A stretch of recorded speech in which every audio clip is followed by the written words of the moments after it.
Making himself unavailable for the four-nation Sharjah tournament in December, the England management chose a specialist one-day squad with a new leader in Adam Hollioake.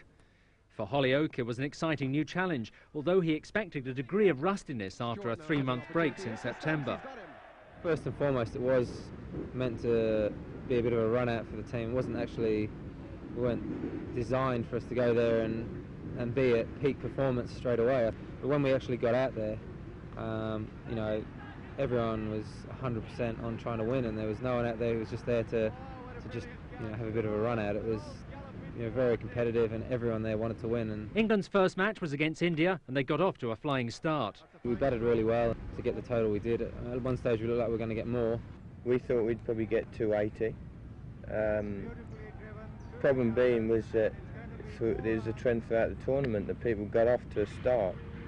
You know, everybody was getting between 80 and 90 in their 15 overs, but couldn't capitalise on going more than, say, 5-6 runs an over towards the death.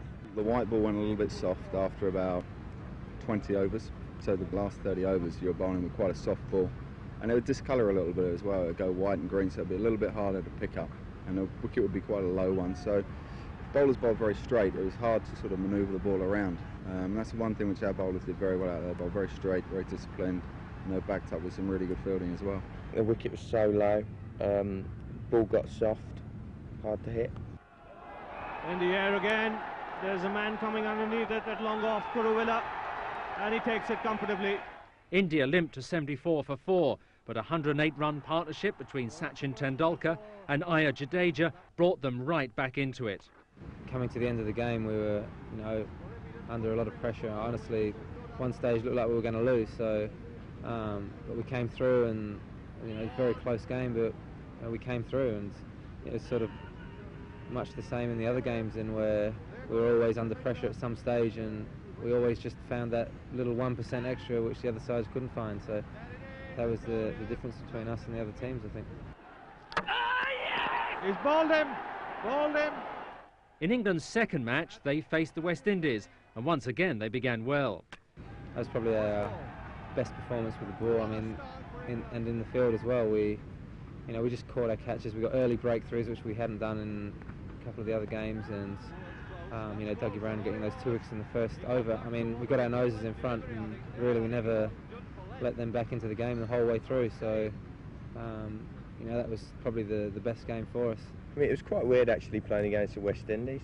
All of a sudden there was Clive Lloyd there, who's always been sort of Uncle Clive in earlier years, and sitting there and him watching the game from a different part and me watching the game, it's a bit weird. But I think Oops batted really well, but he never really had people around him to, you know, really let fly. But he did a few times. I know his strengths, and he hit me a couple of times over the top.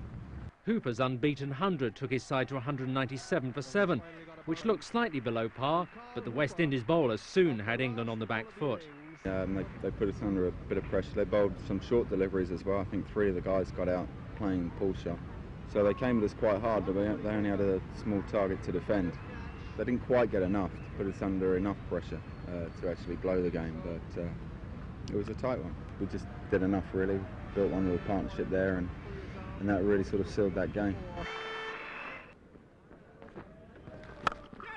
Oh, just over the head. It really was a long hob. It deserved the treatment.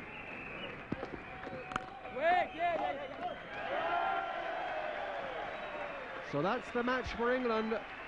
Their second successive victory in the Akai Singer Champions Trophy tournament. So, with 2 wins out of 2, England were suddenly favourites, although they still had to beat Pakistan to be sure of reaching the final. It was strange because we knew that the other results in the group could have gone such a way that we may not have qualified if we didn't actually win our final game against Pakistan, I think it was, in the group.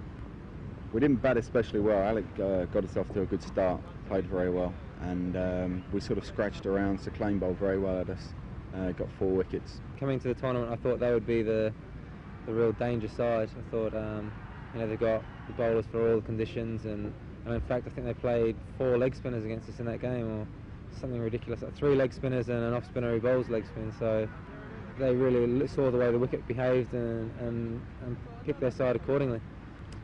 We sort of just put a score on the board really. I think we got about 214 or something like 214, 215, which was, we never thought in the dressing room we were out of it, but we knew that we'd have to bowl and field exceptionally well.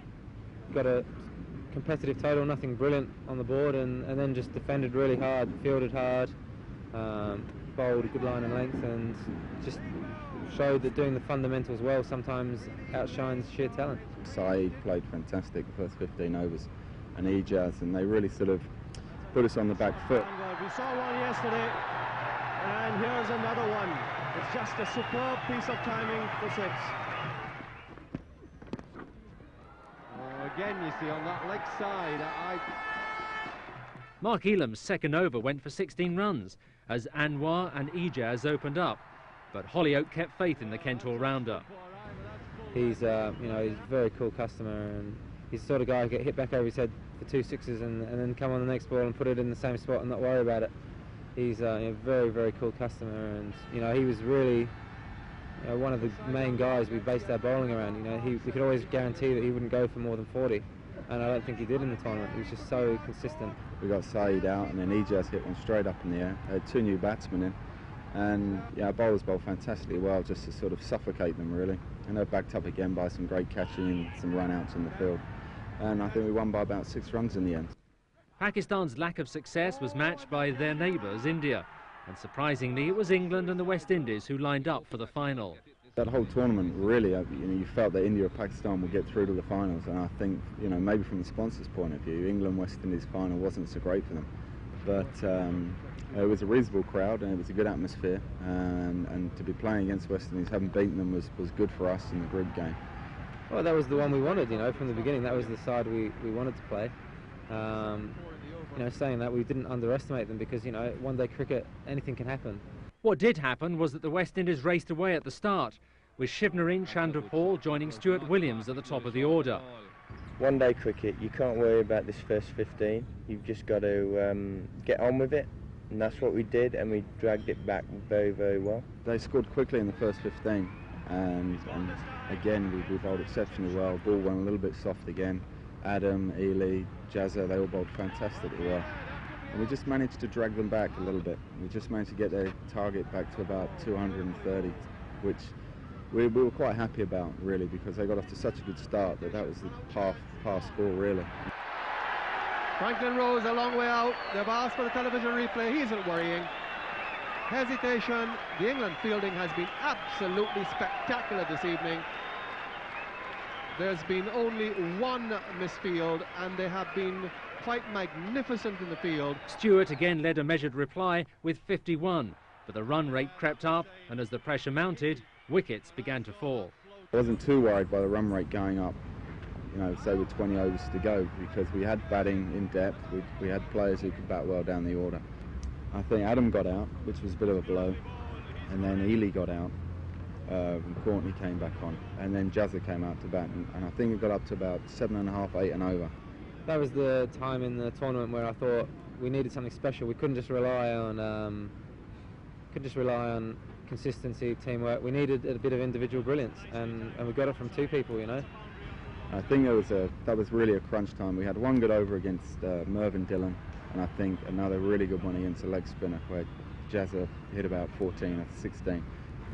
Personally, I'd made my mind up to try to have a go at Dillon, and the leg spinner we were both going to have a go at, just to try to get the run rate down. From those 2 overs, we sort of realised that, we had them a little bit on the run, and our confidence had gone up and the belief that we could actually do this. And Jazza really played a great knock. He sort of